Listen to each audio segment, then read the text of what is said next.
Hello students, welcome to the online classes of Vikrant group of institutions. और आज की class में हम बहुत ही बेसिक और फंडामेंटल लॉ की बात करने वाले हैं, that is Kirchhoff's law.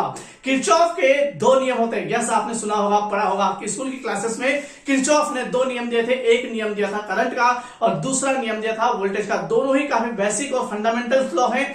Electrical circuit में दोनों ही नियमों का काफी जगह इनका यूज होता है। इनको समझना और इनके कंसेप्ट क्लियर करना बहुत बहुत ज्यादा जरूरी है। तो आज की क्लास में हम किरचॉफ्स करंट लॉ की बात करने वाले हैं। इसको यहां पर प्रिंसिपली समझेंगे, पूरा कंसेप्ट अच्छे से समझने के बाद आने वाली क्लासेस में इसको हम न्यूमेरिकल कैसे सॉल्व करते हैं, इसको अप्लाई कैसे किया जाता है, उसकी भी हम बात करने वाले हैं। अगर आप क्लासेस पर नए हैं, चैनल को सब्सक्राइब कर लीजिएगा, बेल आइकन को प्रेस कर लीजिएगा, सो दैट आपको आने वाली क्लासेस के सारे नोटिफिकेशंस मिलते रहे। और अभी तक आपने मेरे पुराने वीडियोस नहीं देखे जहां पर मैंने इलेक्ट्रिकल सर्किट के बारे में काफी सारी इंपॉर्टेंट टॉप आपके साथ डिटेल डिस्कस की है, तो चिंता की कोई बात नहीं है। इस पूरी क्लास को देखने के बाद वो सारे वीडियो भी देख लीजिएगा। उन सारे वीडियो की जो लिंक्स है मैं आपको इस वीडियो के डिस्क्रिप्शन बॉक्स में प्रोवाइड कर दूंगा। आगे बढ़ते हैं और क्लास को स्टार्ट करते हैं। किरचॉफ्स करंट लॉ की हम बात करेंगे।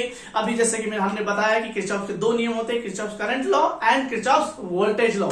आज हम केसीएल की बात करेंगे, आज हम किरचॉफ्स करंट लॉ की बात करेंगे। इसको शॉर्ट फॉर्म में केसीएल भी कहा जाता है। स्टेटमेंट को समझने से पहले हमें कुछ टर्मिनोलॉजी जो अभी स्टेटमेंट में यूज की जाएगी उनको भी समझना होता है। हमें पता होना चाहिए कि इलेक्ट्रिकल सर्किट में नोड किसे कहते हैं, जंक्शन किसे कहते हैं। हमें पता होना चाहिए इलेक्ट्रिकल सर्किट में यहां पर हम बात करेंगे इनकमिंग करंट की, हम यहां पर हम बात करेंगे आउटगोइंग करंट की। तो वो क्या कंसेप्ट है, वो टर्म्स क्या है, वो हमें क्लियर होना चाहिए। साथ ही मैं एक वर्ड यूज करूंगा यहां पर, एल्जेब्रिक सम। तो what is the exact meaning of algebraic sum, हमको ये भी क्लियर होना चाहिए।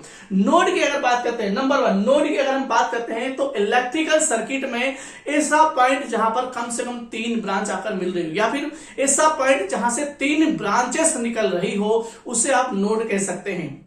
नोड या फिर जंक्शन हम इस तरह से भी पता कर सकते हैं कि इलेक्ट्रिकल सर्किट में अगर दो करंट आके एडअप हो रहे हैं, दो अलग अलग डायरेक्शन से करंट आ रहे हैं और एडअप हो रहे हैं, या फिर एक पर्टिकुलर डायरेक्शन से करंट आ रहा है वो दो अलग अलग ब्रांचेस में स्प्लिट हो रहा हो। दो में कह रहा हूं, ये मिनिमम क्राइटेरिया, चार में भी हो सकता है।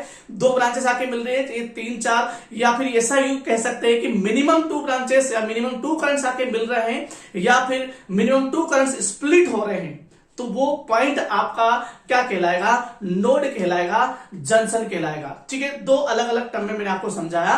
या तो मिनिमम थ्री ब्रांचेस एडअप हो रही हो, मिनिमम थ्री ब्रांचेस वहां से स्प्लिट हो रही हो, तो वो नोड कहलाएगा। या फिर दो कोई करंट आप आकर एडअप हो रहे हो, या फिर करंट जो है डिवाइड हो रहे हैं, उससे भी हम नोड कहेंगे। अभी आगे इसको और अच्छे से समझने वाले हैं। इनकमिंग करंट और आउटगोइंग करंट, यस, नोड पर कुछ करंट आ रहे होंगे। जब हम नोड पर ऑब्जर्व करेंगे तो देखेंगे कि इस पर्टिकुलर नोड पर सम करंट्स और इनकमिंग कुछ करंट आ रहे हैं, और हम ये भी देखेंगे कि कुछ करंट जा रहे हैं। या फिर ये भी हो सकता है कि केवल सारे करंट आ रहे हो, या फिर या ऐसा भी हो सकता है सारे करंट जा रहे हो। जो भी मैक्सिमम पॉसिबल केसेस है वहां पे डिस्कस करेंगे।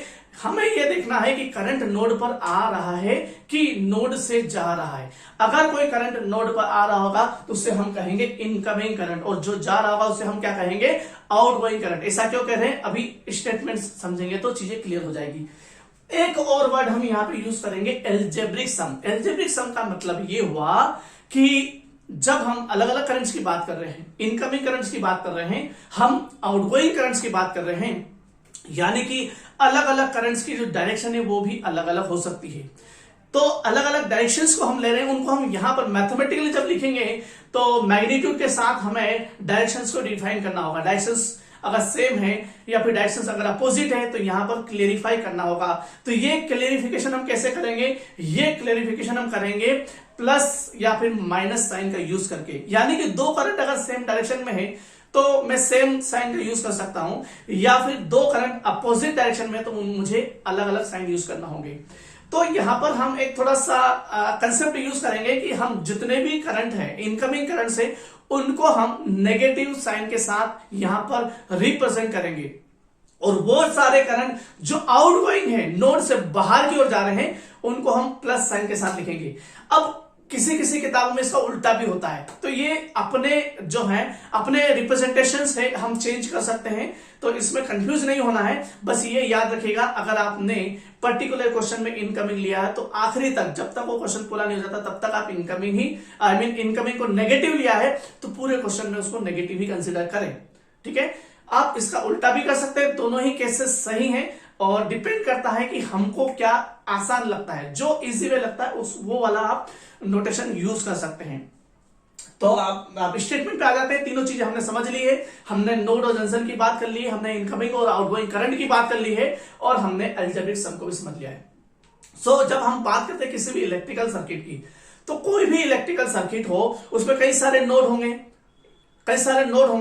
तो सारे नोड पर या फिर किसी भी नोड पर जो टोटल करंट होता है, किसी भी पर्टिकुलर इंस्टेंट ऑफ टाइम पे टोटल करंट होता है, उसका अलजेब्रिक सम हमेशा हमेशा 0 होता है।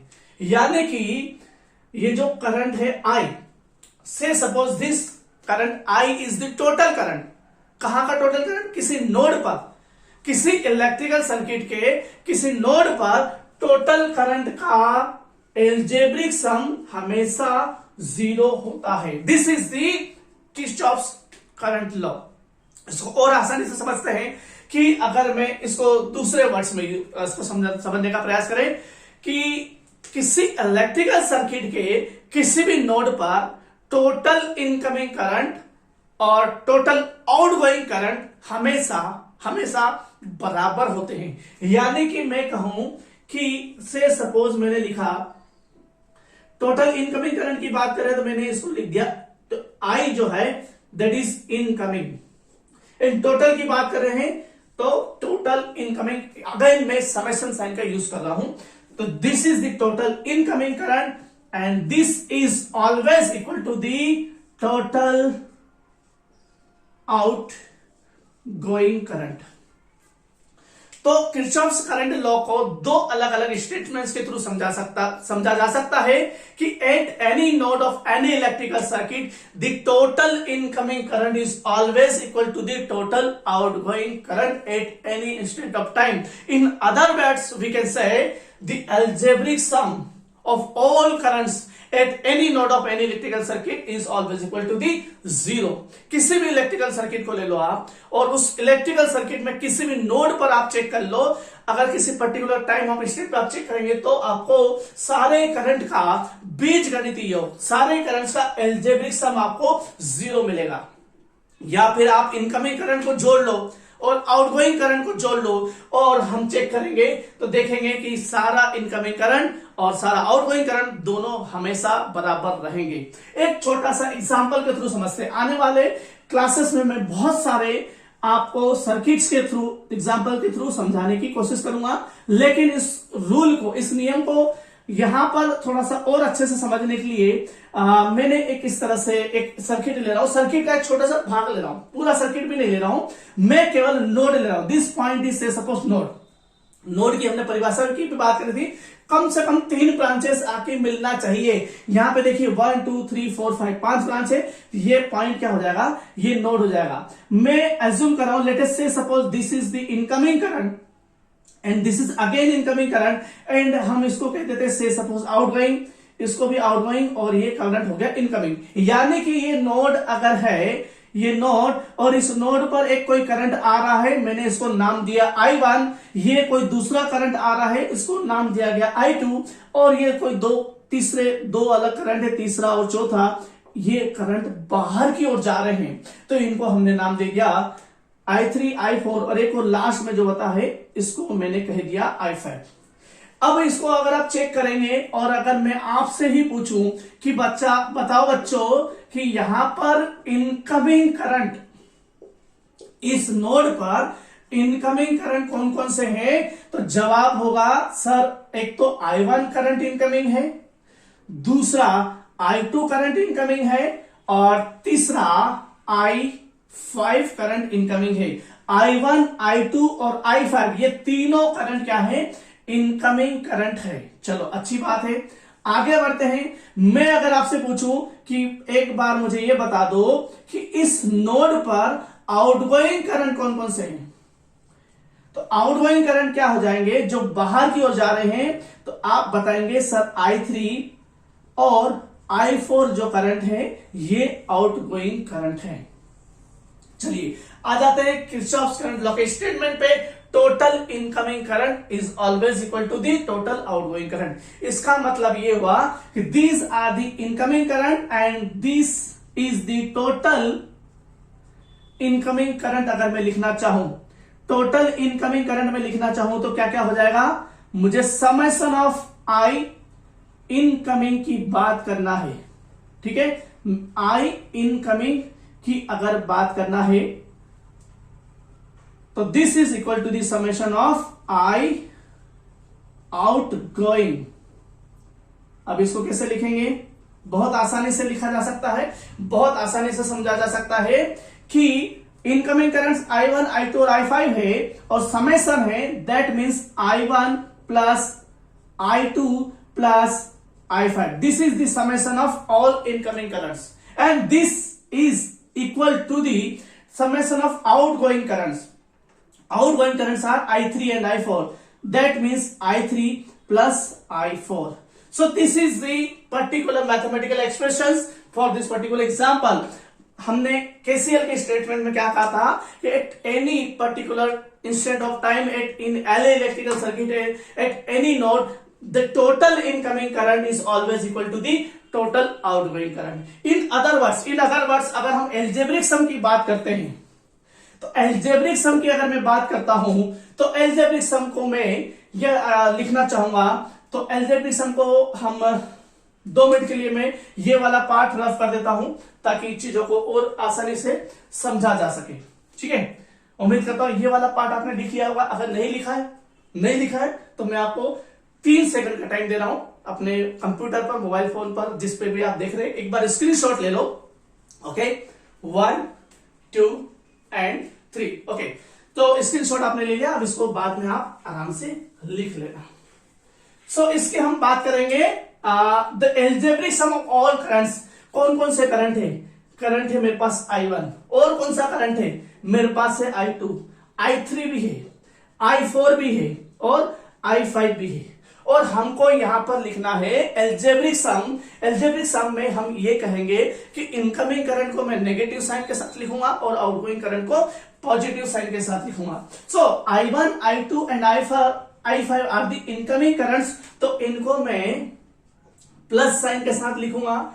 And I3 and I4 are the outgoing currents, तो इनको हम माइनस साइन के साथ लिखेंगे and this is equal to the 0। So ये क्या हो गया, this is the algebraic sum of all currents in this particular node is 0. So this is the Kirchhoff's current law. 2 प्रकार के स्टेटमेंट हमने समझ लिए। पहला स्टेटमेंट क्या था, at any node of any electrical circuit the total incoming current is always equal to the total outgoing current. And at any node of an electrical circuit the algebraic sum of all currents are always equal to the 0. ये दोनों statement को समझा है। काफी सारे मैं आपको examples बताने वाला हूं, काफी सारे न्यूमेरिकल्स करेंगे। क्या है कि ये जो सब्जेक्ट है हमारा बेसिक सर्किट वाला है, डीसी सर्किट वाला, इसमें आपको कंसेप्ट क्लियर करने के साथ साथ थोड़ी सी प्रैक्टिस की भी रिक्वायरमेंट होगी। तो आज अभी प्रैक्टिस की जरूरत नहीं है, मैं जब आपको 1 2 3 एग्जांपल बता दूंगा, अलग अलग थोड़े न्यूमेरिकल सॉल्व कर लेंगे, तब मैं आपको खुद एक असाइनमेंट दूंगा और उसमें असाइनमेंट में 4 से 5 या फिर 10 क्वेश्चन दूंगा जो आपको प्रैक्टिस करने के लिए दिए जाएंगे। और अगली क्लासेस में हम केवीएल की बात करेंगे। अभी केसीएल को समझ लिया, आने वाली क्लासेस में हम केवीएल को समझेंगे, काफी सारे एग्जांपल्स को समझेंगे और बहुत अच्छे से सारी चीजों को डिस्कस करने वाले हैं। क्लास आपको पसंद आ रही है तो बिल्कुल क्लास को लाइक करें और इस क्लास को अपने दोस्तों में शेयर करते रहें। अभी तक आपने चैनल को अगर सब्सक्राइब नहीं किया है तो चैनल को सब्सक्राइब कर लेना। कमेंट बॉक्स में मुझे बताइएगा आपको क्लासेस कैसी लग रही है। मिलते हैं एक और अगली मजेदार क्लास में नए वीडियो के साथ, नए टॉपिक के साथ। एंड तब तक के लिए पढ़ते रहिए और सीखते रहिए। मिलते हैं अगली क्लास में। धन्यवाद, जय हिंद, नमस्कार।